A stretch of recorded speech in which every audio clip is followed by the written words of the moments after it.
নমস্কার বন্ধুরা, এটা তোমাদের 10ই মার্চের যে কস্ট লিস্ট, যেটা ইডব্লিউএস ম্যাটারটা ছিল, সেটা কস্ট লিস্ট, এটা তৈমুর আলী এবং 11 তারিখে যেটা উঠছিল তোমাদের, সেটা নেক্সট হিয়ারিং কবে দিয়েছে এবং নতুন করে কেস ফাইল হয়েছে কিনা সব ডিটেলসে তোমাদেরকে ভিডিওর মাধ্যমে বলে দেবো।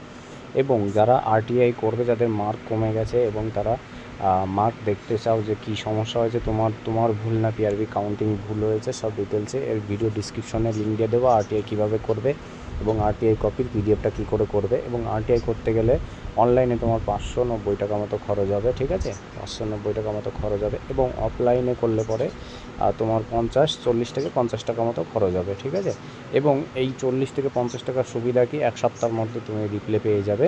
এবং তুমি যদি অনলাইনে করো তাহলে পরে তোমার 590 টাকা প্লাস তোমার 3 মাস সময় নেবে, 3 মাসের মধ্যে তোমাকে রিপ্লে দেবে, 2 মাস হোক 2.5 মাস হোক তোমাকে রিপ্লে দেবে।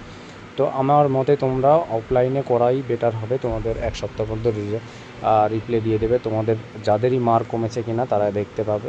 অথচ দেখো, পয়েন্ট 25-এর জন্য অনেকে ফেল করে, তো চেষ্টা করবে যেন আরটিআই করে তোমার সমস্যাটা দেখার জন্য, যদি সমস্যা সত্যি হয়ে থাকে তাহলে দেখে নিও। এবং এই কেসের নেক্সট হিয়ারিং কবে সেটাও বলে দিচ্ছি তোমাদেরকে, আবার নতুন করে কেস ফাইল হয়েছে কিনা সেই সম্পর্কে ডিটেলসে তোমাদের আমি জানিয়ে দিচ্ছি। এই ম্যাটারটা কিন্তু ওরা চেয়েছিল হোল্ড করে দেওয়ার জন্য, স্টে করে দেওয়ার জন্য, ঠিক আছে। তো পিএমটিপিটির বিং কাউন্সিলর স্টেজ এবং নেক্সট হিয়ারিং ডেট দিয়েছে তোমাদের পিটিশনার স্ট্যান্ডার্ড এডুকেশন 24শে মার্চ, মানে তোমাদের এই 24শে মার্চে এটার কেসের হিয়ারিংটা হবে, সিঙ্গেল যে বেঞ্চটা আছে সিঙ্গেল বেঞ্চে।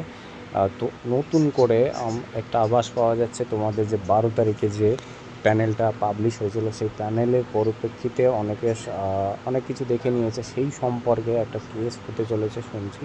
তো সেটার সম্পর্কে যদি মোটামুটি এক সপ্তাহ মতো সময় লাগবে, ঠিক আছে, পিটিশনার ফাইল হতে, তার অর্ডার কপি, এরকম কস্ট লিস্ট বেরোতে, কেস ফাইল হতে হাইকোর্টে 1 সপ্তাহ মতো সময় লাগবে।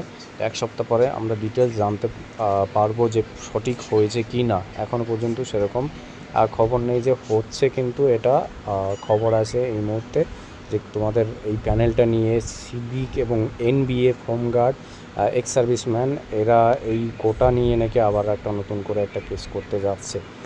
এই মুহূর্তে একটাই করণীয় আছে যে তোমাদের কিন্তু আমি আগেও বলেছি, তোমরা কিন্তু অ্যাডিশনাল উকিল লাগিয়ে তোমরা কিন্তু কেসটা খুব সহজেই সলভ করতে পারো, তাড়াতাড়ি, ঠিক আছে, খুব সহজভাবে অল্প সময়ের মধ্যে, না হলে অনেকটা লং টাইম চলে যাবে, ঠিক আছে।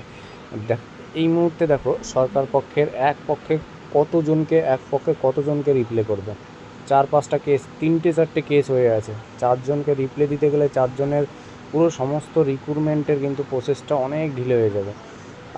একজনে আজকে শুনলো জজ সাহেব, পরের দিনে হয়তো এটা শোনা কমপ্লিট হয়ে গেল শুনানিটা, তারপরে রিপ্লে করবে সরকার পক্ষ যে হ্যাঁ সঠিক হয়েছে না ভুল হয়েছে, না আমরা ভুল করেছি না ওরা ভুল করেছে।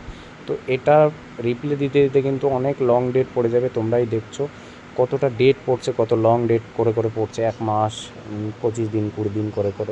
তো আশা করি তোমরা যারা ভালো নাম্বার আছে, তোমরা এক হয়ে তোমরা সরকারের পক্ষ থেকে তোমরা কিন্তু হেল্প করতে পারো, যাতে কেসটা যারা কেস করেছে তাদেরও সুবিধা হয়, তাড়াতাড়ি সলভ হয়ে যায়, এবং তোমাদেরও সুবিধা হবে যাতে তাড়াতাড়ি সলভ হয়ে রেজাল্টটা পাবলিশ হয়ে যায়। আশা করি বিষয়টা বুঝতে পেরেছ।